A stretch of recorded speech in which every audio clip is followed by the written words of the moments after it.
So the use of younger eggs or younger women's eggs has led to many older women having children. The first in vitro fertilization, one of the first, was a 42-year-old woman because of her, if she tried to have a child naturally, the increase of having birth defects, she had a typical baby. In 1993, there was a 59-year-old English woman who had gestated twins from embryos fertilized by her husband's sperm and a younger woman's egg. An American in 1998, age 57, had an in vitro baby. So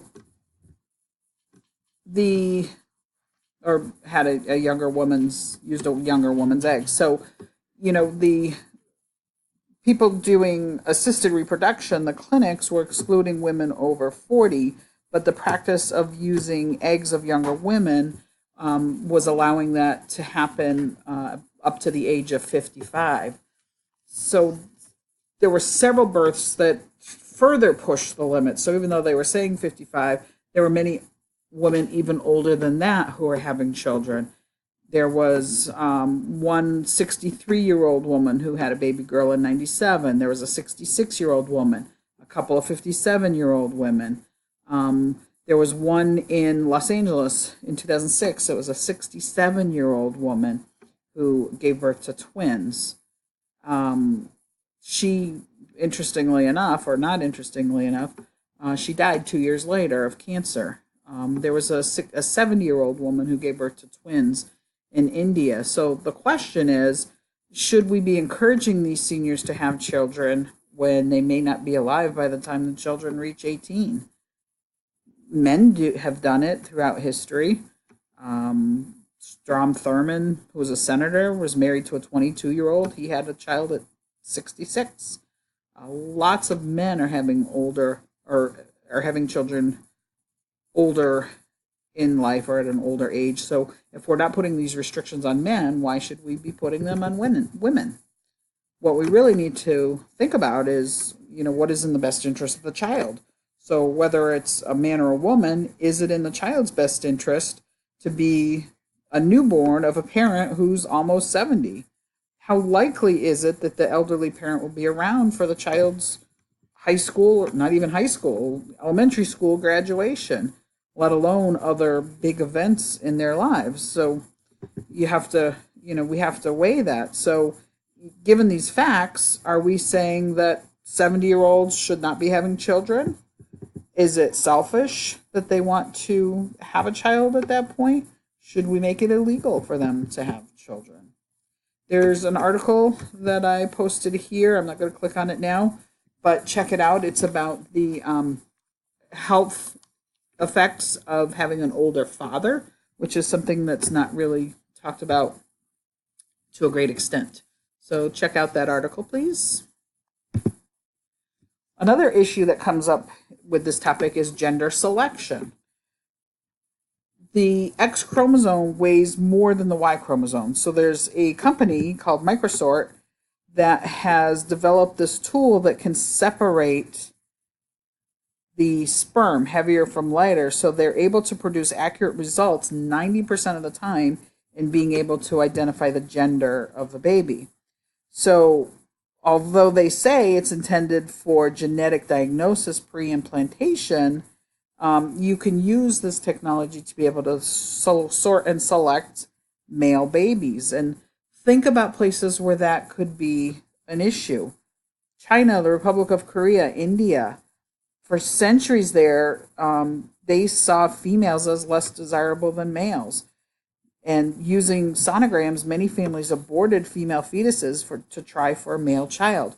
In China in particular, they were only allowed to have one child, so they wanted to have a male child. So despite the laws that ban testing for sex in India and China, there are 60 million females missing.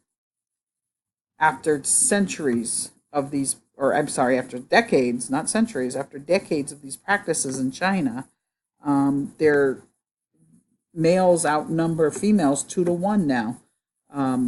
So women can be really picky in picking a spouse or a partner if they want to. So, that's one of the issues now. They're developing this technology that is said to be for genetic testing in terms of genetic disorders, but they're able to use the technologies for things like determining the gender of your baby. So let's talk, a little bit about the wellness of these babies that are born in what we consider to be other ways, other than the typical way. So when that in vitro fertilization first started happening, they were lots of people and lots of acclaimed science people that were, really saying that it's likely that these babies are going to be what they called defective. And, there was a reason for that. It was people were making all sorts of claims back then.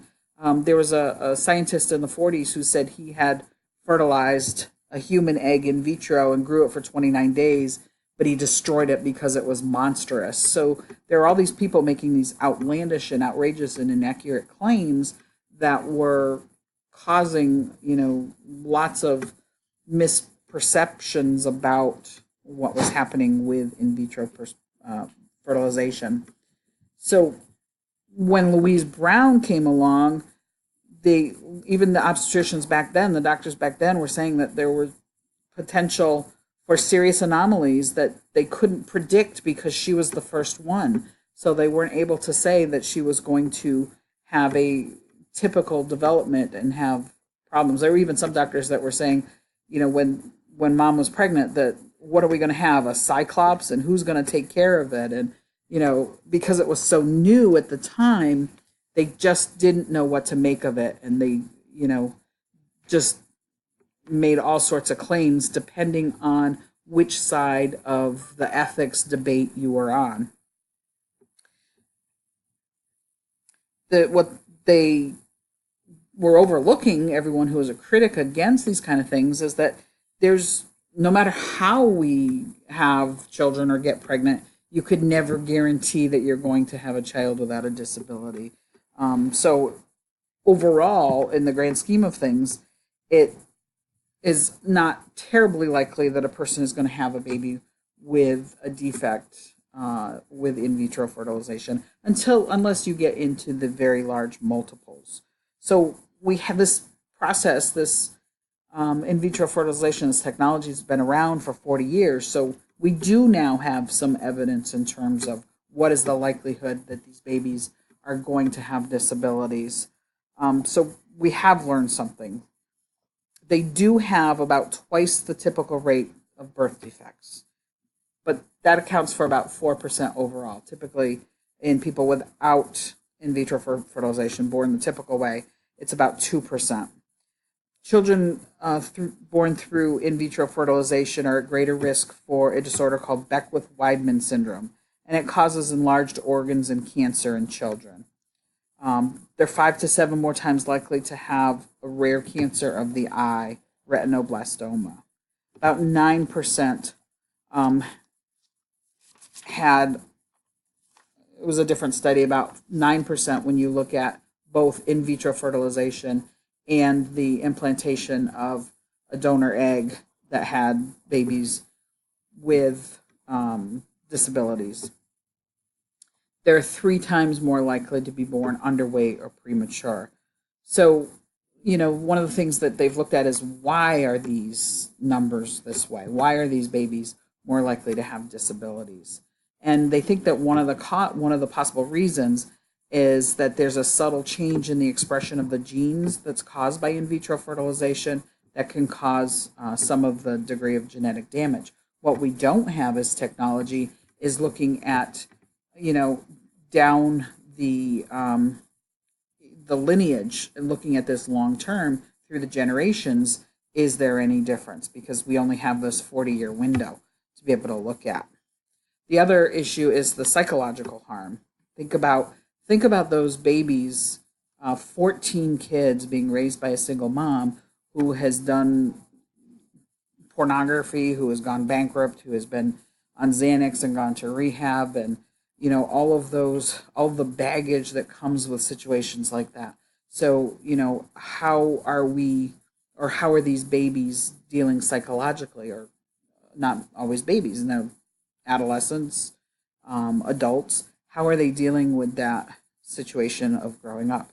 How are Nadia Suleiman's kids, the Gosling's kids, going to be psychologically in the long run?